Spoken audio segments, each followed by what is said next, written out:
যা পৃথিবীর জনপ্রিয় ইতিহাসের একটি।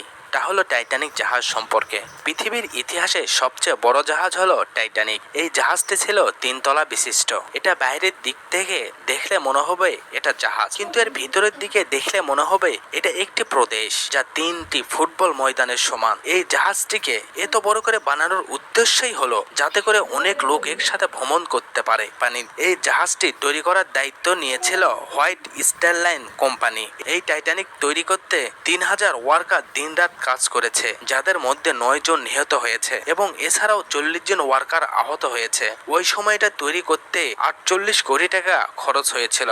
এই জাহাজটি 4882 ফুট লম্বা এবং 552 ফুট চওড়া ছিল। এর উচ্চতা ছিল 175 ফুট। টাইটানিক নামক ওই জাহাজে ছিল 10টা ফ্লোর, যেখানে 8টি ফ্লোরে যাত্রীদের জন্য ছিল। টাইটানিকের 4টি চিমনি ছিল।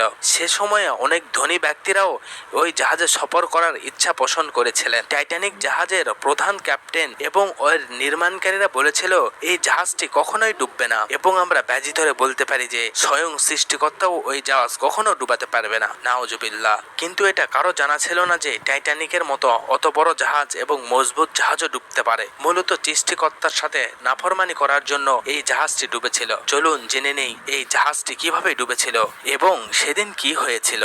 বন্ধুরা, টাইটানিক নামক জাহাজ তৈরি করতে 3 বছর সময় লেগেছিল। ওই সময় টাইটানিক তৈরি করতে অনেক অত্যাধুনিক টেকনোলজি ব্যবহার করা হয়। 1 এপ্রিল 1912 সালে প্রথম টাইটানিক সমুদ্রে নামানো হয়। টাইটানিককে 125 কিলোমিটার চালিয়ে পরীক্ষা করে নেওয়া হয়। আর ওই সময় জাহাজের কোম্পানির অনেক অফিসারও ছিল। সকল পরীক্ষা সফল হবার পর টাইটানিক সমুদ্রে চালানোর জন্য অফিসিয়ালিভাবে অনুমতি দেওয়া হয়। টাইটানিক তৈরির সময়েই অনেক প্রসিদ্ধ হয়ে যায়, কারণ ওই সময় টাইটানিকের মতো এত বড় জাহাজ ছিল না। টাইটানিকে প্রসিদ্ধ 3টে ক্লাস ছিল, যার নাম দেওয়া হয়েছিল এ ক্লাস, বি ক্লাস আর সি ক্লাস। এ ক্লাস রুমের টিকিটের মূল্য ছিল 2.5 লক্ষ টাকা, বি ক্লাস রুমের টিকিটের মূল্য ছিল 1 লক্ষ টাকা, আর সি ক্লাস রুমের টিকিটের মূল্য ছিল 20,000 টাকা। এবং টাইটানিক যাত্রীদের জন্য অনেক সুবিধা ছিল, যেমন সেখানে সুইমিং পুল, যোগা করার জায়গা এবং ক্যাফেও ছিল। সেখানে সকল প্রকার খাবার পাওয়া যেত। টাইটানিক তার প্রথম যাত্রার জন্য রেডি হন সাউথ ইংল্যান্ড থেকে আমেরিকা পর্যন্ত। টাইটানিকে 2200 জন যাত্রী নিয়ে 10 এপ্রিল দুপুর বেলায় তার প্রথম যাত্রা শুরু করে, কিন্তু তারা জানতো না যে কখনোই তারা আমেরিকা পৌঁছাতে পারবে না। টাইটানিকে একদিনে 855 টন কয়লা লাগতো। টাইটানিকে প্রতিদিনে 14,000 গ্যালন পানি লাগতো। আর টাইটানিকে প্রতিদিন 40,000 ডিমের প্রয়োজন হতো, যা প্রত্যেক যাত্রীদের খাবারের সরবরাহ করা হতো। জাহাজে প্রতিদিন 15,000 গ্যালন দুধের প্রয়োজন হতো, আর জাহাজে 20,000-এর বেশি বিয়ার ছিল। এছাড়াও রোজ 8,000 সিগারেটের প্রয়োজন হতো। টাইটানিক জাহাজটি যখন সমুদ্রের মাঝখানে চলে আসে, তখন জাহাজটিকে জোরে চালাতে বলা হয়, যাতে সময়ের মধ্যেই আমেরিকায় পৌঁছাতে পারে।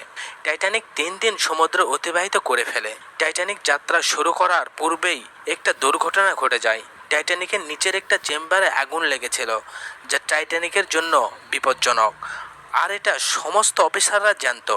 কিন্তু এই সময় যদি যাত্রা বন্ধ করা হয় তাহলে অনেক লোকসান হয়ে যেত, কারণ প্রায় সমস্ত টিকিটই বিক্রি হয়ে গিয়েছিল। এভাবে টাইটানিক 4 দিন সমুদ্রে যাত্রা অতিবাহিত করে ফেলল। 4 দিন পর্যন্ত জাহাজ ঠিকই চলেছিল, কিন্তু যখন 5ম দিন অতিবাহিত হতে লাগলো, জাহাজটি আটলান্টিক মহাসাগরে পৌঁছে যায়। সেই আকাশে কোনো চাঁদ ছিল না, তাই জাহাজের ক্যাপ্টেন সামনে কিছুই দেখতে পাচ্ছিল না। ইতিমধ্যে জাহাজের ক্যাপ্টেনকে অনেকবার সতর্ক করা হয়েছিল, কিন্তু সে ওই ব্যাপারে তুচ্ছ মনে করেছিল। সে ভেবেছিল টাইটানিক নামক এত বড় জাহাজ কিভাবে বরফের সাথে ধাক্কা লেগে ভেঙে যেতে পারে। প্রায় 1 মিনিট পর জাহাজটি বরফের সাথে ধাক্কা লাগে। জাহাজের ওই অংশটাই ধাক্কা লাগে যা আগে থেকেই আগুন লাগার কারণে নরম ছিল। এই কারণে জাহাজের ছোট ছোট ছিদ্র হয়েছিল, আর এই কারণে টাইটানিকে জল ঢোকা শুরু হলো। সে সময় জাহাজের সকল যাত্রী ঘুমিয়ে পড়েছিল। জাহাজের অফিসাররা এই পানি ঢোকার কথা যাত্রীদের জানানোর চেষ্টা করেছিল। যখন যাত্রীরা জানতে পারল যে জাহাজের নিচের কামরায় জল ঢুকেছে, তখন তারা তাড়াহুড়া করে জাহাজের উপরের অংশ যাওয়ার চেষ্টা। টাইটানিকে সকল অফিসার সবাইকে বাঁচানোর চেষ্টা করেছিল, কিন্তু তারা অনেক চেষ্টার পরেও কাউকে বাঁচাতে পারেনি। একটি জাহাজে 40টি লাইফ বোট থাকা দরকার, কিন্তু টাইটানিক এত বিশাল জাহাজ হওয়া সত্ত্বেও মাত্র 20টি লাইফ বোট ছিল, কারণ তারা ভেবেই নিয়েছিল এই জাহাজ কখনোই ডুববে না। মাত্র 3 ঘন্টার মধ্যে জাহাজটি পুরোপুরি ডুবে গেল। তারপর থেকে এখন পর্যন্ত জাহাজের আর কোনো খোঁজই পাওয়া যায়নি। তাহলে বন্ধুরা, আমরা এই গল্প বা ইতিহাস থেকে এটাই জানতে পারলাম যে আমাদের কোনো কিছুর উপর বিশ্বাস থাকা ভালো, কিন্তু অতিরিক্ত বিশ্বাস থাকা ভালো না।